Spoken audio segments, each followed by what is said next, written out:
الدواء اللي لو دخلتي على اي جروب ليه علاقة بالدايت ممكن تلاقي بنت حطاه وبتقول يا جماعة انا خدت الدواء ده وغير لي حياتي. واهم حاجة بتميز الدواء ده ان دايما هتلاقي شوية كده من دكاترة التغذية لما بتروحي لهم بيقولوا لك خدي الدواء ده، مش عارفة الشريط ب 600 جنيه ولا ايه، والدواء ده هيغير لك حياتك. والدواء ده ما بيتباعش في الصيدليات خالص، يعني من اهم الحاجات المميزه انك يستحيل تلاقي الدواء ده في الصيدليات، وهتلاقي دايما مكتوب عليه حاجه طبيعيه لقفل الشهيه او للتخسيس. ليه اسماء كتير زي دايت ماكس وزي ريجيتريم وزي ميريديان. الماده الفعاله بتاعت الدواء اللي بنتكلم عنه النهارده هي السيبوترامين. السيبوترامين مونو امين اوكسيديز انهبيتور. بيشتغل ازاي بقى؟ بيدخل على المخ يمنع وجود حاجات زي السيروتونين وزي الدوبامين وزي النور ابنفرين.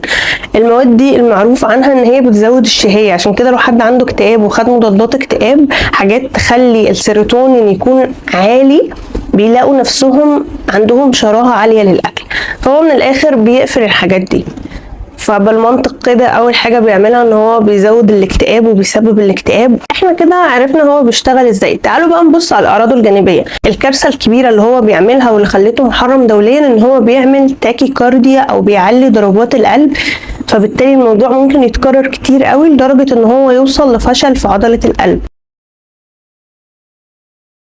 كمان ممكن يسبب هلاوس وبيسبب ارتفاع ضغط الدم، بيعمل جفاف في الحلق، ممكن يسبب الام كتير في المعده، وممكن بسبب الضغط العالي ده يحصل نزيف لا قدر الله. ومن المشاكل بقى الكبيره اللي عملها وانا يعني لاقيها بصوره كبيره مع العميله دي، ان هو بيقلل الحرق جدا لما بتقرر توقفه. يعني هي حصل لها خلل في الصمام الميترالي، وكمان الحرق عندها ضعيف جدا. يعني احنا قعدنا فتره طويله قوي عشان تنزل 16 كيلو، بس الحمد لله مع الوقت ومع الممارسه ومع ان هي كانت ملتزمه وكان عندها دافع ان هي تتغير، قدرنا نخس 16 كيلو ولغايه دلوقتي هي مكمله الحمد لله، محققه نتيجه كويسه. بس خدت وقت كتير جدا عشان تحل المشكله دي، بالاضافه لضعف الصمام الميترالي اللي اثر عليها بصوره كبيره جدا. السيبوترامين ده ما اتحرمش دوليا من فراغ. انتم مش عارفين يا جماعه انه ممكن يسبب فشل في عضله القلب؟ انت ممكن تظبيط اكلك وتظبيط مستوى السكر في الدم وبالصيام المتقطع نفسك تسد وتلاقي نفسك بتخسي بسهوله جدا.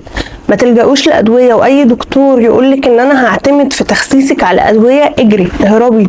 تقدري توصلي لده بكل سهوله بشويه استمراريه، وكمان لو غيرتي عاداتك هتقدري يبقى ده اللايف ستايل بتاعك. اهتموا بصحتكم، وبجد انا مش هقول غير حسبي الله ونعم الوكيل في كل دكتور بيستبيح ان هو يدي سم زي ده للعملاء بتوعه على سبيل بس ان هو عايز ينجز ويخسسهم بسرعه. ان تكون الحلقه فادتك، ويا ريت لو فادتك تعملي لايك وتشاركيها مع اصحابك بحيث ان هي توصل للناس اكتر وتفيد ناس اكتر.